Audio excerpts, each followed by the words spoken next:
Alright there, my name's Ragtag and I'm a top tier average player. My unexceptional skills, and along with my undistinguished stats, are to be feared amongst all the dogshit players of Apex Legends. And for this reason, I hold the title of self-proclaimed Grandmaster of the ordinary common folk of this game, making me totally qualified, or perhaps even overqualified to tell you pathetic losers why you suck at this game. It's gonna be a wild ride, so put on your gimp mask and strap on your red ball gag, because it's time to rip you a brand new arsehole so you can elevate yourself out of the swamps where you've been gargling frog spawn for fun. I'm here to save you, every single motherfucking last one of you pig shit plebeians, so let's get right into it with 20 reasons why you suck at Apex Legends. When someone pings a hop up, you automatically dibs it no matter what it is because you still don't know what they all do. You think gold body armor absorbs more damage than the purple version. In fact, you don't know how much damage body armor even absorbs in the first place. You do, however, know how much damage the knockdown shields absorb because you're on your arse every 2 minutes. You pick up a helmet and you get confused as to why those armor bars didn't appear above your health. In addition to that, you are struggling to work out what helmets are even for. You main Gibraltar. You defend the fact that you main him because you think you're one of the few people that can make him work. You don't know the numerical value of your health bar. You'd rather pour damage into a poor crawling enemy along the floor that you didn't down because you've not even hit a single target yet.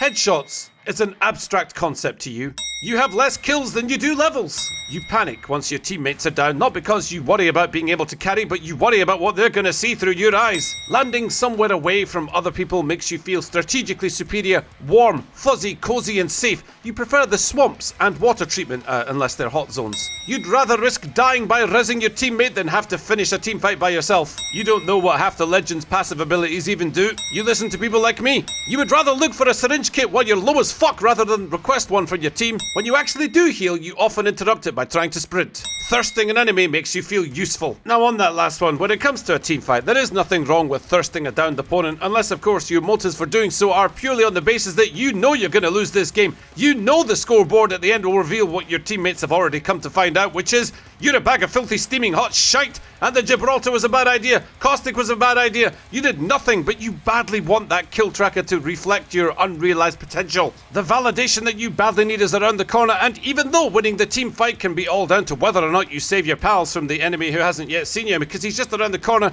suppressing the shit out of your team with a Spitfire, but you don't trust yourself to take him, so you do the only thing you know you can do. Turn your attention to that down sucker in front of you. He's just crawling around helpless and bleeding out his arsehole, and then you're going to smash it. Oh, too late, your teammate died. Now of course some clever little nublet is going to comment below saying that thirsting is never wrong, but there's a time for everything and not every time is the right time, just because your current damage output is 0 and you've ignored everyone else around you. The worst offenders though, in my opinion, are people who voluntarily suicide to knock down and finish an opponent while they've got like no ammo, but they can see 2 other enemies running right at them. The charming little dickhead ignores them, kills their prey, and the worst part is that I always seem to attract those suicide punches on my team. They love spamming the ping right after they die and scream for help like they've been wronged in this perpetually cruel world. Fuck them! Now, I know I suck at this game, like I'm as useless as a chocolate garrote, but what matters with skill curve is that you open your mind by raising your awareness. Those of you who watched my Overwatch content will know what I'm talking about, and you'll remember that I started that game as a gold rank, which if you don't know is the bog standard, face the right direction and able to work out which end the bullets come out. That's that kind of rank. But it took a while, and I eventually got myself into the higher end of mid-masters, which is inside the top 5% of the player base, and I still think I am terrible at that game. The best way to get better at something like this is to find your own way, and watching top players can obviously help and give you inspiration on all the rest of it, but sometimes you are lacking basic skills that they're not, and maybe you're just not aware of them, so you might find it helpful to come with me as I rank up from fucking useless to getting into a level of skill rating that plays to my strengths. But I'm gonna say there are gonna be people watching this who are just hopeless. You're like a hopeless case with no possibility of redemption. Anyway, some of the things I'm going to be doing more of is sitting in the training range, looking at the damage numbers, and yes, it's fucking boring. Who the fuck wants to research that shit? People know that the precision choke of the Peacekeeper is a head splat, and they know that R99 hipfire is tasty, but what they don't know is that repeatedly watching the bullet drop from sniper rifles in a controlled environment is actually really helpful when you just sitting there just trying to get a feel for every weapon and what it can do.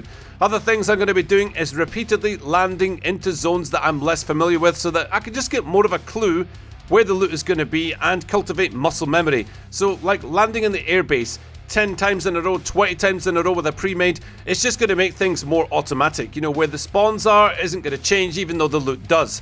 I'll also be taking a good look at room interiors more, like knowing where the entrances are, the exits, climbable surfaces outside, the sneaky bastard places that you can hide, you know, all that kind of thing. Because when you're shite at aiming, where you fight and what you hear in a fight become more important to secure that sweet W. In a game where a closing ring forces you into making a lot of decisions, mastering the terrain and the building layouts are going to be a high priority for me, as well as getting a lot more volume of games in to calm the old ticker down when I'm getting shot in the back. And yeah, I think that's about it for now. I know this isn't like one of my usuals where I'm full of daft moments, so I've tagged a little thing on at the end for you because I'm a nice cunt. Does anyone need heavy ammo? Because I have 339.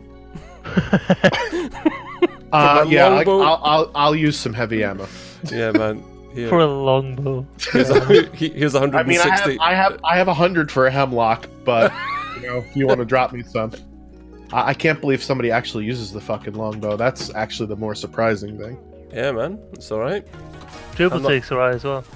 Yeah, dude. I prefer triple take. Oh, no. Oh, fuck. Oh. Well, at least I was there to see it. That's the main thing. Enemy.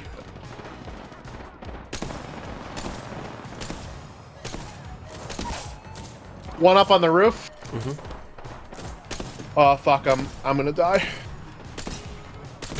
Go on. His armor's down, he's down. Oh, yeah, boys, the longbow. Sorry, I'm being a bitch. I'm the almost longbow. Alright, I will never shit talk the longbow ever again. That's it.